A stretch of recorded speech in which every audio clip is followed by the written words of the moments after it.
Il est maintenant temps d'examiner comment la valeur du dévouement se manifeste d'un point de vue sociétal. Plus particulièrement, nous aborderons la philanthropie corporative, c'est-à-dire les actions des entreprises envers leur communauté. Nous regarderons aussi la notion d'entrepreneuriat social, qui est de plus en plus reconnue comme moyen d'atténuer certains problèmes sociaux. Nous nous pencherons également sur l'action humanitaire et le développement international. Avec le professeur Yann Simon, commençons par souligner l'importance pour les entreprises de prendre soin des communautés dans lesquelles elles s'insèrent.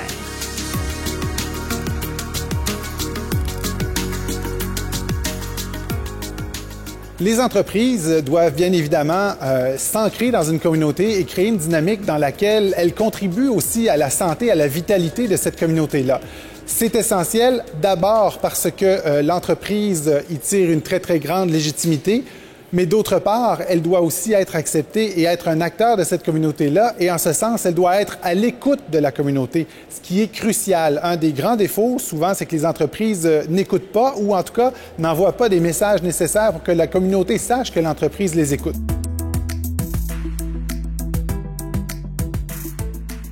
Quand une entreprise s'insère ou arrive dans un nouveau milieu d'accueil, l'une des questions qu'elle doit se poser, c'est de savoir comment elle va rendre son activité pérenne. Aucune entreprise n'a intérêt à arriver quelque part et à devoir partir du fait de son incapacité à s'entendre avec son milieu d'accueil. Une fois qu'on a dit cela, il faut comprendre comment cette entente, ce dialogue peut s'établir. L'une des premières choses qu'une entreprise devrait faire, c'est de chercher à comprendre le milieu dans lequel elle est arrivée. Ça peut être un milieu extrêmement différent de tout ce qu'elle a connu auparavant, avec des règles parfois non formelles qui font en sorte que la communauté a des attentes particulières, voudrait interagir ou non avec l'entreprise de manière différente de ce à quoi elle a été habituée. Il est vraiment important que l'entreprise prenne soin de la communauté dans laquelle elle s'insère. Et elle peut le faire de différentes façons. En gros, il y a 4 leviers qu'elle peut utiliser pour prendre soin de la communauté dans laquelle elle s'insère. Le premier levier, c'est de l'informer sur ses produits, sur ses services et sur ses intérêts en matière de responsabilité sociale. Le deuxième levier, c'est d'investir dans la communauté à travers des activités philanthropiques. Le troisième levier, c'est de bien consulter la communauté lorsqu'on veut agir à travers des sondages, à travers des assemblées publiques. Et le quatrième levier, c'est de collaborer le plus possible avec les diverses parties prenantes qu'on retrouve dans la société. En faisant cela, on s'assure de prendre soin de la communauté dans laquelle on s'insère. Non seulement il faut comprendre le milieu dans lequel elle arrive, il faut le respecter et il faut également s'appuyer sur les institutions en place. Et les institutions ne sont pas toujours formalisées. Donc parfois, des entreprises arrivent dans des milieux, notamment des multinationales étrangères dans le secteur minier, arrivent dans des petites localités où l'État est complètement absent ou défaillant, n'a pas les moyens de protéger la communauté, d'offrir des services publics, etc. Eh bien, il faut que l'entreprise comprenne cela et qu'elle cherche à identifier quelles sont les institutions informelles qui permettent à cette société de fonctionner. Même si elles ne les voient pas, elles existent, parce que toute société a quand même des mécanismes pour vivre ensemble. Donc ce respect des institutions en place est essentiel à la pérennisation de l'entreprise. Et puis une autre préoccupation que l'entreprise doit avoir, si elle veut s'insérer de la bonne façon dans sa communauté, c'est de se demander quel est l'héritage qu'elle va laisser. Comment est-ce qu'elle s'assure, notamment si elle fait de l'extraction de ressources non renouvelables, comment elle va s'assurer de contribuer à laisser quelque chose qui va bénéficier à l'ensemble de la communauté, y compris une fois que l'ensemble de la ressource aura été extraite. On s'est aperçu que les entreprises, et notamment dans les domaines où il y a besoin de beaucoup d'investissement, ont besoin, pour être acceptées par les populations locales, de ce qu'on appelait la licence sociale pour opérer. Enfin, ça vient de l'anglais, Social License to Operate, qu'on traduit parfois par licence sociale pour opérer. C'est-à-dire non plus simplement un permis ou une sorte de licence légale, mais bien une acceptation des milieux où elle opère. En fait, on s'est aperçu de ça parce qu'il y a beaucoup d'entreprises qui ont perdu beaucoup d'argent parce qu'elles n'avaient pas été capables justement d'avoir l'acceptation des milieux où elles opéraient, à tel point qu'il y a un très grand cabinet de services service conseil qui publie de manière régulière un rapport sur les principaux dangers pour l'industrie minière. Alors là aussi, qui est une industrie où on parle de millions et de millions d'investissements, qui a mis comme danger principal pour cette industrie la perte de la licence sociale ou du permis social d'opérer. Donc c'est tout à fait pris au sérieux par le milieu des affaires. Et au Québec, on a des exemples où justement il y a des entreprises qui ont perdu énormément d'argent. Il y en a plusieurs. Par exemple, il y a assez peu de temps, on a eu toute une tas de discussions autour de l'industrie du gaz de schiste, qui a réellement investi des millions en termes d'achat de permis, d'exploitation, de prospection, de développement, etc. au Québec, mais qui n'a pas su travailler cette acceptation, obtenir cette acceptation de la population québécoise. Et aujourd'hui, tous ces projets sont sur la glace. On va chercher de passer d'une relation qui est vraiment très transactionnelle, et ça c'était un peu, c'est une approche où finalement l'entreprise va donner un peu d'argent aux communautés, puis peut opérer ensuite après et c'est fini, à une approche qui est beaucoup plus relationnelle et même transformationnelle, où vraiment on va demander à l'entreprise d'avoir un projet ou de participer à la communauté, de s'impliquer, enfin bref, de développer réellement une relation de long terme avec une certaine idée de ce qu'elle peut apporter à la communauté, en plus évidemment de simplement investir de l'argent ou acheter des écoles, etc. Mais par exemple, ça peut être travailler au développement économique dans le long terme d'une communauté, et notamment dans le long terme, c'est-à-dire une fois que par exemple une minière ou une entreprise qui aura utilisé des sites se sera retirée, parce que qu'est-ce qui se passe après? Là, c'est aussi, il y a toute une problématique autour de la reconversion des sites, avec des cas très connus au Québec.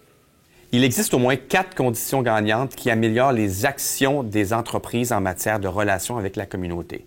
La première condition gagnante, c'est de s'assurer que la haute direction considère ça comme étant une priorité stratégique. La deuxième condition gagnante, c'est de s'assurer d'aller chercher les compétences nécessaires pour interagir avec la communauté. La troisième condition gagnante, c'est de développer une approche personnalisée avec la communauté, parce que chaque communauté est différente. La quatrième condition gagnante, c'est de trouver des moyens de mesurer les retombées, les impacts des activités que l'on fait avec la communauté. Si on s'entend pour dire qu'il y a une forte interdépendance entre les entreprises, les gouvernements, la société civile, alors il est évident que ces acteurs-là ont quelque chose à dire et un rôle à jouer pour s'assurer que les entreprises contribuent positivement à leur communauté et à l'environnement. Par exemple, le gouvernement peut créer des incitatifs pour que les entreprises qui ont de bonnes pratiques soient récompensées ou qu'elles aient envie d'avoir de meilleures pratiques. Il peut également créer des sanctions, des pénalités qui sanctionnent donc sévèrement les contrevenants. Les communautés ou même les consommateurs ont également un rôle à jouer. Elles peuvent choisir d'investir leur argent, leur temps aussi, dans des modèles d'affaires qui sont plus vertueux, plus respectueux de l'environnement et des communautés locales. Donc de cette manière-là, on peut envoyer des signaux à l'entreprise en lui disant qu'il y a des choses qui sont inacceptables et d'autres qui sont très appréciées. Les activités philanthropiques d'une entreprise peuvent se faire soit en fonction du marché, des attentes du marché, de la communauté, ou soit en fonction des compétences de l'entreprise. Idéalement, on cherche à avoir des activités philanthropiques qui sont à la fois des demandes du marché et à la fois en lien avec les compétences clés de l'entreprise. Quand on réussit à avoir des activités philanthropiques qui combinent les deux, on a plus de chances d'avoir des activités philanthropiques qui soient efficaces et durables. De plus en plus d'auteurs soulignent les limites de la philanthropie afin d'assurer le bien-être des communautés, notamment celles qui sont les plus défavorisées. Au courant des années 1990, on a vu émerger un nouveau concept qui met l'accent non pas sur la philanthropie des entreprises, mais sur la création d'entreprises qui ont pour mission de régler des problèmes sociaux précis. C'est la notion d'entrepreneuriat social. L'idée derrière la notion d'entrepreneuriat social, c'est de permettre à des entrepreneurs de prendre pour point de départ un problème social qu'ils ont identifié et de tenter d'y répondre en utilisant les outils managériaux plutôt classiques. Mais le point de départ, c'est vraiment non pas la maximisation du profit, mais la résolution d'un problème social donné. Cette approche-là peut être très intéressante pour les populations marginalisées, pour les groupes qui sont exclus de la société. Premièrement parce que ça leur permet de partir des enjeux très locaux auxquels ils sont confrontés. Donc répondre à leurs préoccupations locales auxquelles peut-être personne n'est sensible à travers des modèles d'affaires est une très bonne façon d'insérer des personnes exclues du marché du travail, par exemple, dans le circuit de l'économie formelle. Donc l'entrepreneuriat social offre des perspectives très intéressantes pour des personnes qui n'arrivent pas à s'insérer dans le marché du travail, ne parviennent pas à trouver de l'emploi parce qu'il y a des taux de chômage endémiques. Et plus largement, au lieu de simplement se soucier de créer des biens et des services à vendre, on se soucie de régler un problème de cette manière-là. Donc en termes d'empowerment, c'est un outil qui peut être très puissant si il est utilisé à bon escient et surtout s'il bénéficie d'un accompagnement intéressant. Donc que ce soit par exemple avec les pouvoirs publics qui peuvent offrir des facilités d'accès à du financement, de la formation sur mesure. Bref, il y a toute une panoplie de mesures qu'on peut mettre en place pour accompagner des entrepreneurs sociaux et les aider à avoir un impact positif sur leur collectivité et ce dans la durée. Ce n'est pas parce qu'il s'agit d'une entreprise sociale qu'il ne faut pas l'évaluer de façon rigoureuse. Bien au contraire. Les projets d'entrepreneuriat social doivent être évalués de façon très rigoureuse parce que les impacts que l'on désire sont très importants pour la société, pour les bénéficiaires. On peut évaluer les activités d'une entreprise sociale de 4 façons. On peut en évaluer la pertinence, on peut en évaluer l'efficacité, on peut en évaluer l'efficience ou encore l'impact social net de ces activités. Quand on s'intéresse à sa pertinence, on veut savoir est-ce que l'activité de l'entreprise est encore en phase avec les besoins des bénéficiaires. Quand on veut évaluer son efficacité, on doit se poser la question, est-ce qu'on atteint les résultats souhaités? Quand on s'intéresse à l'efficience, on se pose la question, est-ce que le projet d'entreprise sociale permet d'atteindre les résultats désirés à moindre coût qu'un autre type de projet? Et finalement, quand on s'intéresse à l'impact social des activités d'une entreprise sociale, on veut savoir, est-ce que ça fait vraiment une différence dans la communauté? Et est-ce que cette différence est vraiment liée aux activités de l'entreprise ou plutôt à d'autres facteurs qui sont présents dans la communauté? L'entrepreneuriat social, il y a de multiples manières de le définir. Alors pour moi, j'ai une approche ou une vision très marché, acteur de marché des entrepreneurs sociaux, qui pour moi sont des entrepreneurs avant tout, avec une réelle vocation sociale par contre, donc des entrepreneurs sociaux. Et de ce point de vue-là, ce qui est très intéressant en termes de progrès social, de lutte contre les problèmes environnementaux et sociaux, c'est qu'il y a un peu cette idée que finalement, ces entrepreneurs vont utiliser les forces du marché, c'est-à-dire idéalement vont mettre en place des entreprises qui fonctionnent, qui sont autosuffisantes, qui n'ont pas besoin de fonds publics, qui vont en plus être convaincantes, qui vont sans doute être imitées, puisque s'ils font des profits, peut-être qu'il y a d'autres acteurs qui vont chercher à les imiter, qui vont grossir en taille s'ils ont du succès économique, donc qui vont se diffuser sur d'autres territoires, etc. Donc ils vont être en quelque sorte portés par une dynamique de marché et qui vont leur permettre en fait non seulement d'atteindre, par exemple si on parle de la pauvreté ou d'autres problèmes socio-environnementaux, mais d'agir à une assez grande échelle et de le faire de manière très très très autonome. Un des exemples emblématiques de cette approche, c'est la Grameen Bank, qui a été développée par Mohamed Yunus, qui est prix Nobel, qui a justement essayé de construire une banque pour les pauvres. Donc c'est une banque qui marche de manière... C'est assez fascinant à étudier, c'est une banque qui marche de manière assez paradoxale. Par exemple, c'est une banque qui s'engage à ne poursuivre personne. Donc ils prêtent de l'argent, ils promettent qu'ils ne vont pas poursuivre les gens si jamais ils font défaut. Alors bon, ils ont d'autres techniques évidemment, notamment ils travaillent beaucoup sur la sociabilité des acteurs, ils vont les voir très en amont dans les communautés où ils sont, etc. Et puis ils ont développé un modèle de banque un peu alternatif, qui a donné lieu à tout ce qu'on appelle le microcrédit, qui a permis de se diffuser et de lutter contre la pauvreté, qui permet aux gens d'entreprendre, de développer leur commerce et de sortir petit à petit de la pauvreté. Alors évidemment, rien n'est parfait, la Grameen Bank a été analysée, il y a des critiques et tout. Mais l'idée de l'entrepreneuriat social, c'est ça, c'est d'avoir un acteur économique, un acteur de marché qui va de manière autonome, parce qu'il suit un peu son intérêt aussi d'une certaine manière, résoudre des problèmes sociaux ou environnementaux. Je crois que c'est ça la grande promesse.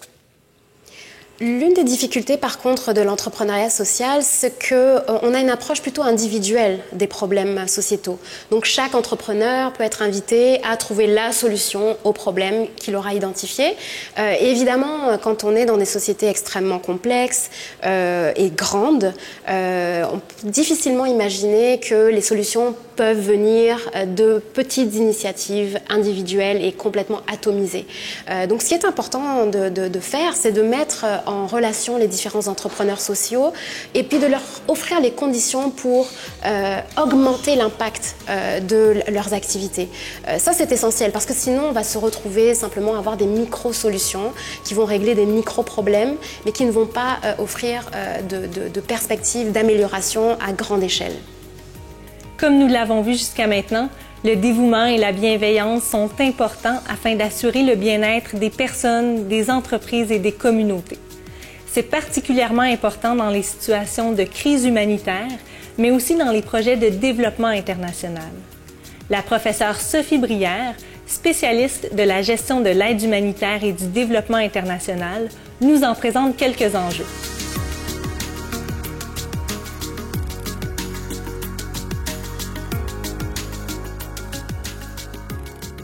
L'aide humanitaire, c'est vraiment une aide qu'on apporte lorsqu'il y a une crise de toute nature, que ce soit politique, que ce soit une crise, une catastrophe naturelle et tout ça. Donc, c'est une aide qui est très ponctuelle à plus court terme.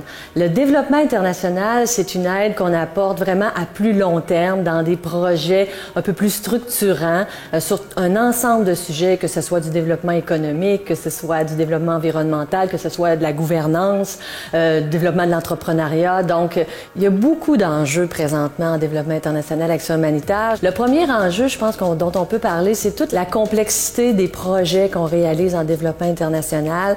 Ce sont des projets qui sont réalisés dans plusieurs pays, qui impliquent beaucoup d'acteurs, donc, et dont l'impact de ces projets-là est souvent un impact social, donc un impact à long terme sur le bien-être des communautés. Donc, cet environnement-là, le fait qu'il y ait plusieurs pays, plusieurs acteurs, c'est déjà un élément complexe et puis c'est un enjeu dont on doit tenir compte quand on veut intervenir dans ces pays-là, à la différence d'un projet qu'on va réaliser dans un seul pays avec un nombre limité d'acteurs et puis avec un objectif beaucoup plus restreint qui est le développement social ou le développement économique là, dans un pays.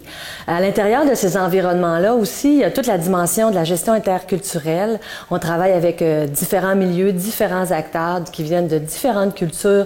Donc, c'est un des enjeux quand on travaille dans ce domaine-là dont il faut tenir compte parce que on travaille pas nécessairement de la même façon et puis quand on arrive dans un pays puis qu'on veut impliquer les gens, on veut travailler avec les gens, ben il faut connaître leur façon de faire, connaître leur culture, connaître que ce soit la culture organisationnelle ou la culture au sens large aussi. Donc ça, c'est un élément important.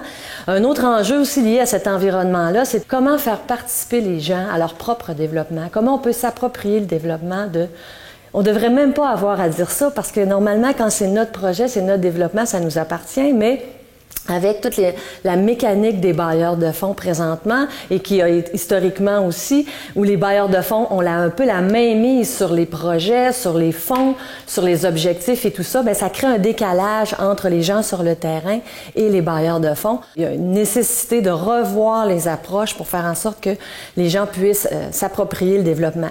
Et quand je parle d'appropriation de développement, un des enjeux aussi, c'est que oui, les bailleurs de fonds ont des choses à revoir au niveau de leur approche, qui est très top-down, mais les gouvernements aussi ont une responsabilité en termes de service aux citoyens, redistribution de la richesse. Donc, c'est à la fois du côté du Nord et du Sud où il y a des enjeux présentement, que ce soit de bonne gouvernance et de revoir un peu les mécanismes pour permettre à la population d'avoir du travail et de sortir de la pauvreté. Donc, pour favoriser l'action humanitaire et le développement international, c'est vraiment un enjeu aussi sur lequel on veut travailler pour les prochaines années. C'est des constats que les organisations internationales font. C'est que dans le passé, il y a eu trop de distinctions entre les actions faites dans le secteur humanitaire et les projets de développement. Et on s'est rendu compte que finalement, les personnes qui travaillent en humanitaire ou qui travaillent en développement travaillent souvent sur les mêmes problématiques, que ce soit les femmes, la pauvreté. On travaille avec souvent les mêmes acteurs gouvernementaux, locaux. Ce sont souvent les mêmes bailleurs de fonds aussi qui interviennent dans les deux cas. Donc, on travaille présentement, il y a une prise de conscience de la communauté internationale pour essayer de dire, bien, travaillons plutôt sur l'intégration et voir l'action humanitaire et le développement international comme un continuum. Donc, s'il y a une intervention humanitaire, comment mieux la planifier pour qu'ensuite, dans le développement, on puisse poursuivre ce travail-là.